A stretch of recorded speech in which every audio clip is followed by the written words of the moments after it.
Beaucoup de Français n'acceptent pas la capitulation ni la servitude pour des raisons qui s'appellent l'honneur, le bon sens, l'intérêt supérieur de la patrie. Je dis l'honneur, car la France s'est engagée à ne déposer les armes que d'accord avec ses alliés.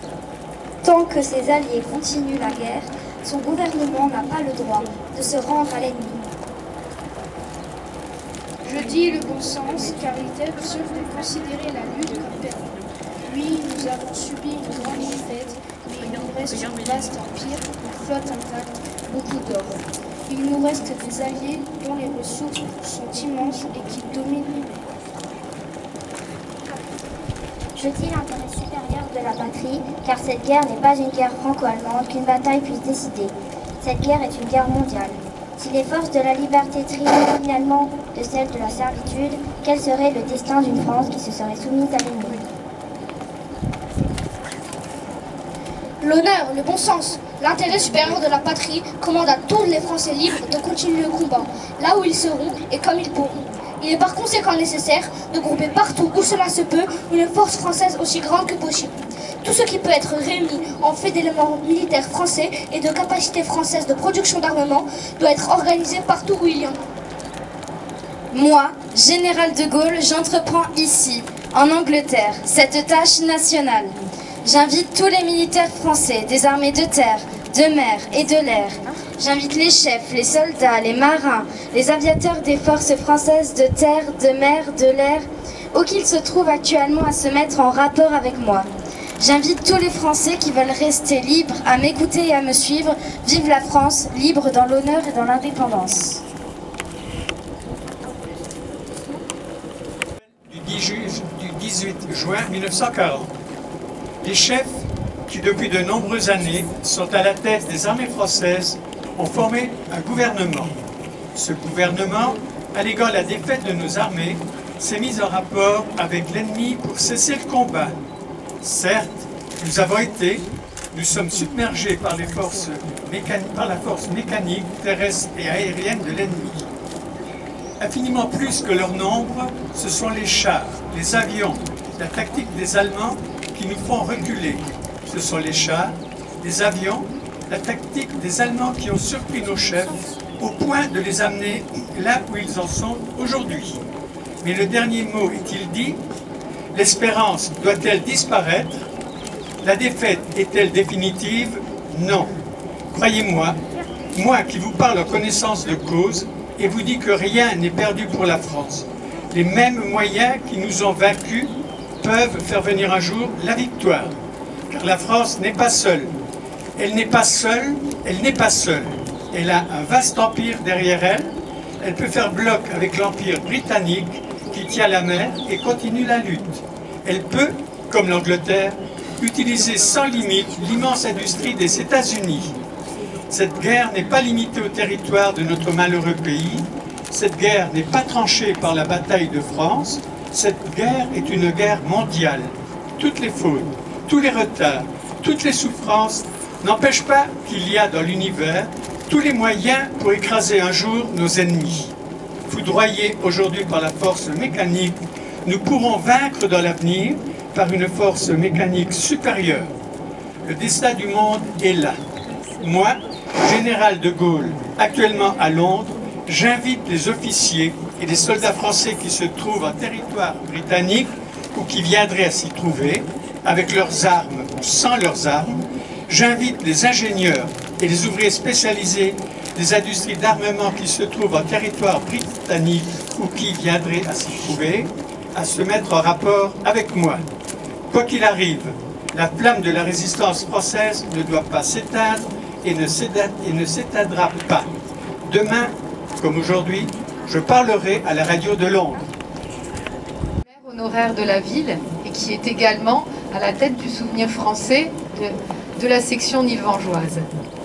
Je vais à présent vous lire le texte de la ministre déléguée auprès de la ministre des Armées chargée de la mémoire et des anciens combattants, Geneviève Darrieussecq. Journée nationale commémorative de l'appel historique du général de Gaulle à refuser la défaite et à poursuivre le combat contre l'ennemi. Quoi qu'il arrive, la flamme de la résistance française ne doit pas s'éteindre et ne s'éteindra pas. Demain comme aujourd'hui, je parlerai à la radio de Londres. Ce 18 juin 1940, sur les ondes de la BBC, les mots irrévocables sont prononcés. Un officier inconnu du grand public, en rupture de banc, ancien membre du gouvernement, sans armes ni troupes, sans bagages ni logistique, démuni de tout, mais fort d'une irréductible foi dans le destin de la France, conclut son appel par ces deux phrases. Elles résonnent aujourd'hui, encore, dans notre mémoire nationale. Cet appel bref, puissant, ciselé, est celui d'un naufragé de la débâcle qui ne se résigne pas, celui d'une parole d'espérance dans les heures sombres. Alors que la défaite était consommée, qu'il avait œuvré pour éviter l'abîme, que l'esprit d'abandon triomphait jusqu'au sommet de l'État, le général de Gaulle quittait le sol national pour porter la voix de la lutte contre la résignation, du patriotisme contre l'asservissement, de la résistance contre le déshonneur. Le premier non était posé, l'aube d'un sursaut, les couleurs étaient tissées et le glaive ramassé. C'est un souffle de France qui franchissait la Manche. Le dernier mot de cette guerre n'était pas dit. Toute lueur n'était pas éteinte. La défaite n'était pas définitive. Les mêmes armes qui avaient submergé nos armées pouvaient forger la victoire. Il exhortait au ralliement et à la poursuite du combat.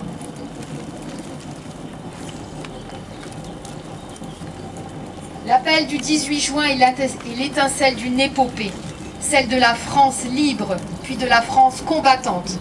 Elle a permis d'arracher la France à la défaite et à l'humiliation, de la maintenir dans la guerre pour lui faire tenir son rang, d'organiser un gouvernement qui, la victoire venue, ramena la République sur l'ensemble du territoire. Les premiers Français libres n'ont pas tardé à rejoindre Londres, peu nombreux certes, mais les pionniers de la liberté furent au rendez-vous de l'honneur, des obstinés vaillants, des passionnés intrépides, des patriotes ardents, des réfractaires à la servitude, les radionavigants de Saint-Jean d'Angély, les aviateurs de Saint-Jean-de-Luz, les marins de l'île de Saint. Au fil des années, cette légion de l'honneur, nourrie des femmes et des hommes qui rejoignirent la Croix de Lorraine, a porté les armes de la France et honoré les promesses du 18 juin. Parce que les Français libres n'ont jamais renoncé, la nation leur rend un hommage appuyé et s'incline devant leur héroïsme. L'esprit de résistance et la foi dans l'espérance nous accompagnent toujours. Ils ont permis de relever un pays martyrisé, brisé et divisé. Cette certaine idée de la France, chère au général de Gaulle, est notre héritage. Il nous appartient d'en être dignes. Je suis délégué général du Souvenir français de la Moselle et je suis très heureux ce matin de voir autour du Souvenir français, autour de René Gory, le nouveau président du Souvenir français de Nilvange, autant d'enfants, autant de jeunes que vous êtes, parce que c'est en vous que réside l'espoir de l'avenir, l'espoir du futur. En effet, en 1940, le 18 juin, comme viennent de le rappeler le maire et le président du Souvenir français, à cette époque, c'était la débâcle, c'était la défaite. Les Français étaient perdus parce que n'ayant plus la boussole nécessaire pour avancer. Et puis, le maréchal Pétain, qui fut un grand soldat de la guerre 14-18, avait pactisé, trahi avec l'ennemi. Il avait supprimé la République, ce qui fait finalement notre force, la République française. C'est ce qui fait aujourd'hui que nous sommes en démocratie, que nous pouvons voter lorsqu'il y a des élections, que nous pouvons choisir nos représentants, et puis surtout de vivre dans un pays libre et liberté. Alors, cet appel, c'est un appel à l'insoumission parce qu'il dénonce les choix de la défaite, une défaite consommée qui acceptait que tout simplement l'ennemi allemand s'occupe de notre pays et finalement gouverne notre pays. Il appelle à poursuivre le combat. il appelle surtout à l'insoumission et c'est l'acte fondateur de la résistance en France. La résistance intérieure avec les grands hommes que vous connaissez, Jean Moulin, Lucie, Raymond Braque, Brossolette et j'en passe. Ceux-là même qui, au prix de leur vie, se sont battus pour faire en sorte qu'aujourd'hui, vous pouvez être dans un pays libre, un pays de liberté. C'est le bien le plus précieux qu'on peut vous donner, les enfants. C'est le bien que vous devez cultiver autour de la République. Je remercie les enseignants de faire en sorte qu'il en soit ainsi, d'apporter sans arrêt ce message de démocratie, de laïcité et de République. Vive la République, vive la France.